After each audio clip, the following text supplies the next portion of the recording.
here at Seven Springs with Eddie Blazonczyk Jr. And we're talking about the story of how you came to do Bride and Groom, which kind of became your signature tune. So let's hear your story. So what happened was every year when the Versatones would record, my dad wanted me to do a number. So he said, you pick some song that you like, something that's you, that fits you, that you're comfortable with. Bring it into the session, and you get to do one song on the album. So my first song was "I'm Happy Today," and I enjoyed that. And then he wrote a song for me, and then I was always like feeling around for some material that I thought fit me. And there was a Little Wally song that I was crazy about called "I'll Never Love Again." And it's the same melody as Bride and Groom. So it's "I'll never love again, my love is at its end, you broke your promise now, I'll get along somehow." Same thing as Bride and Groom. And I brought it into the studio and I told my dad, hey, I got this great melody, I want to kind of just always like the melody to that song. It's Little Wally's "I'll Never Love Again." And my dad looked at me and he was like, no, I don't like that one. And so, ultimately he had the power to veto anything I brought into the studio, right? So I was like disappointed. I couldn't do "I'll Never Love Again." So then I think that was the year he wrote a song for me to sing on the album, and so that was what I did. And then the next album I came up with something else, and then I was. So it took a few records. It did, yeah. And I still always wanted to do that song. And in the back of my head, I thought someday I'm going to cut an album of my own, and I'm going to cut that song. But then I was listening to some Happy Louie albums, and I was just going through some Happy Louie stuff. And I got to the Love and Peace album, and there's Bride and Groom on there. So I started listening to it, and I'm like, yeah, I really like this. And yeah, I like the vamping, and I like the key changes, and I really like what he's doing.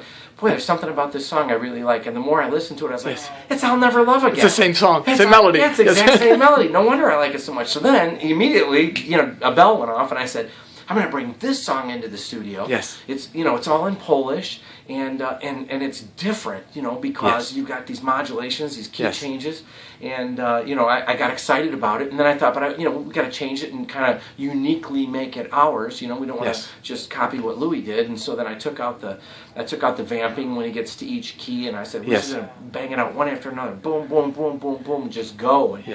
And then I remember when I brought that in the studio, and I showed it to my dad, and he thought I was kidding, that we're going to go up and do 8 key changes and whatever. And he said, no, Junior, he said, just pick a key you're going to sing it in, and that's the key. And so he was okay with the tune, but he was against modulating up every, and I said, no, that's what's going to make the song, it's the key changes. And he says, well, how are you going to do that? What are you going to do on a job? Are you going to sing it that way on a job? And I said, I'm going to try. If I could cut it that way in the studio, I should be able to sing it that way in a job.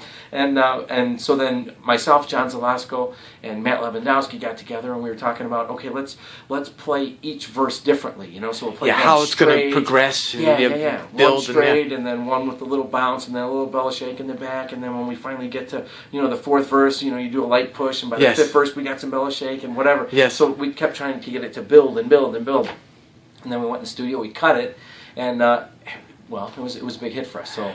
And it was good for me, so I enjoyed doing it, and that became my signature tune. Well, it's got to be one of the most dynamic polkas, just with that progression, and like you say, you're starting out, it's a nice enough tune, and you're building and adding little pieces, and when the horns rip those notes in the verses, then just launch for sure. And it evolved even after we cut it. We cut it a certain way, and then after you played on jobs for so long, things change, and you start to evolve it on a job. And so from when we cut it on a new batch of polkas, which was in like '93.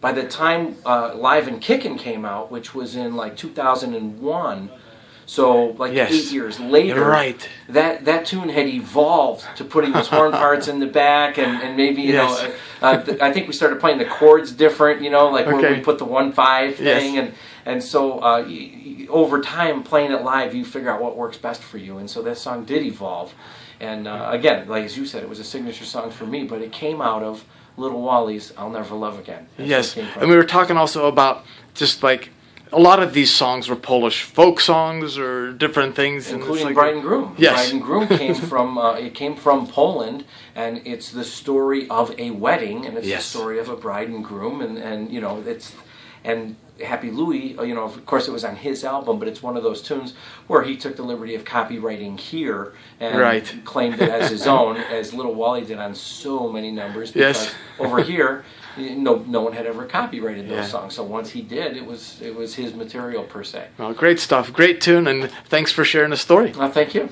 All right.